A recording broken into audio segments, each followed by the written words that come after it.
Jesus nos revelou que Deus é Espírito e que nós temos dificuldade de compreender este termo, de vivê-lo e de andarmos segundo o Espírito.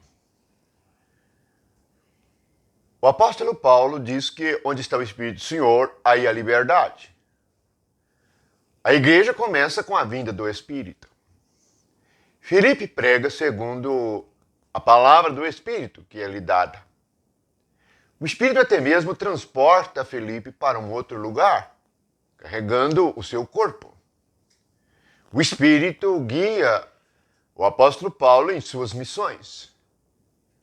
O Espírito revela a Pedro que o Evangelho também era para os gentios, que não era somente para os judeus. O Espírito faz todas as coisas. E o Espírito de Deus está em nosso espírito.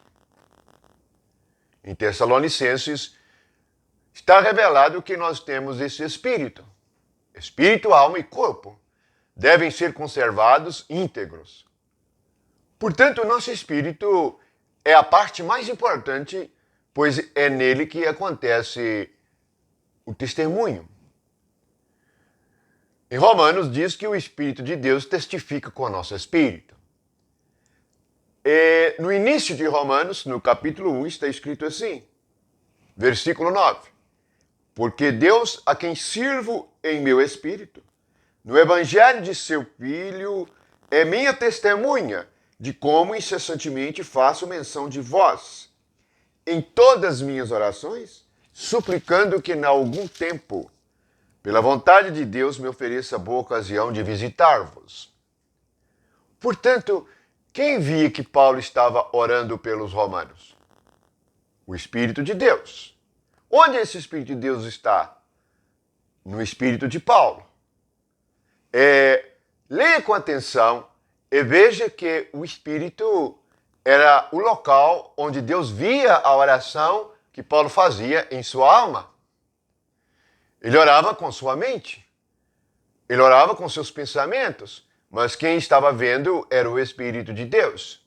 E o Espírito de Deus é a testemunha fiel. Ele vê o coração. Ele vê os pensamentos. Vocês se recordam quando Samuel foi ungir o rei de Israel? E os filhos de Jessé foram trazidos. Menos Davi. Davi foi desprezado e deixado de lado. É assim segundo os olhos dos homens. Trouxeram os filhos majestosos, cheios de beleza exterior e de sabedoria natural. E quando foi ungir, Samuel disse que aqueles não eram o que Deus havia escolhido. Então se perguntou, onde está Davi? Davi estava cuidando das ovelhas no campo, nem sequer foi chamado. É assim, aquilo que nós desprezamos é aquilo que Deus escolhe. É o contrário do que nós pensamos. Veja que, no final, Deus diz assim, eu não vejo como os homens, eu vejo o coração. Então Deus viu o coração, o pensamento de Davi. Havia um testemunho no coração de Davi. Deus estava vendo o que ele estava pensando. Cada um de nós precisamos de perceber a nossa vida interior. Jesus disse que nós devemos ser uma casa de oração. Olha, Paulo revela que Deus em seu espírito era a testemunha de que ele estava orando incessantemente pelos romanos. A nossa vida interior é um segredo. A nossa vida espiritual é um segredo. Não tente saber o que os outros pensam e o que os outros fazem espiritualmente. Sem revelação e sem visão de Deus, nós não sabemos nada. Portanto, o segredo do cristão é o próprio Deus em seu espírito. É isso que nos impulsiona, é isso que nos dá poder, é isto que nos traz a palavra para a realidade que nós vivemos hoje em dia. Temos as Escrituras, mas precisamos de Deus nos guiando e nos falando, nos ensinando e nos corrigindo para a nossa vida diária, para tomarmos decisões segundo o Espírito. Como alguém vai andar segundo o Espírito se não perceber o seu próprio Espírito onde Deus está? Portanto, o crescimento espiritual é a diminuição da mente natural. Por isso Jesus diz que o reino de Deus é dos pequeninos. Você precisa diminuir a sua mente. Se humilhar é exatamente diminuir a potência da sua mente.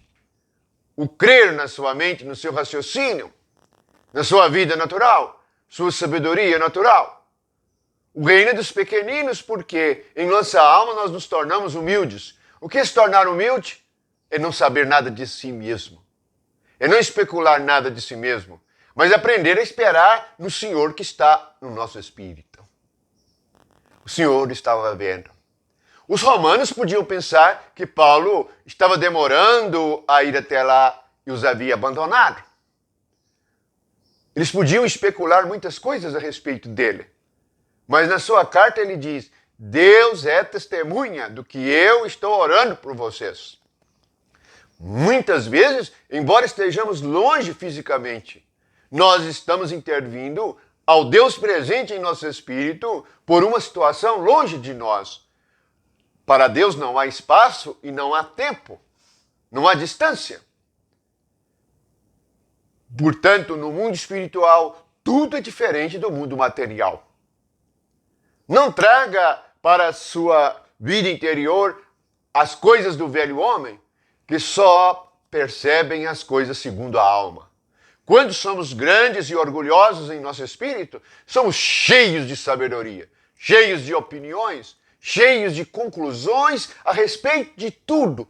E se não tomarmos cuidado, nós vamos até mesmo pensar mal da palavra de Deus, pensar mal das coisas de Deus e achar que Deus não é correto.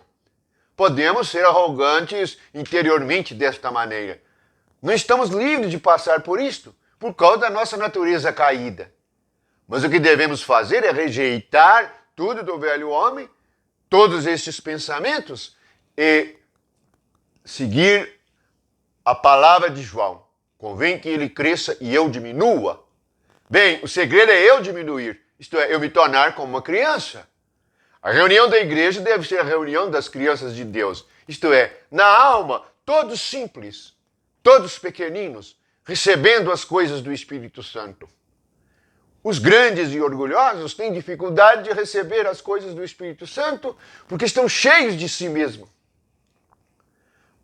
Veja que Deus está presente. Deus está presente no seu espírito. Não confie na carne, não confie em si mesmo.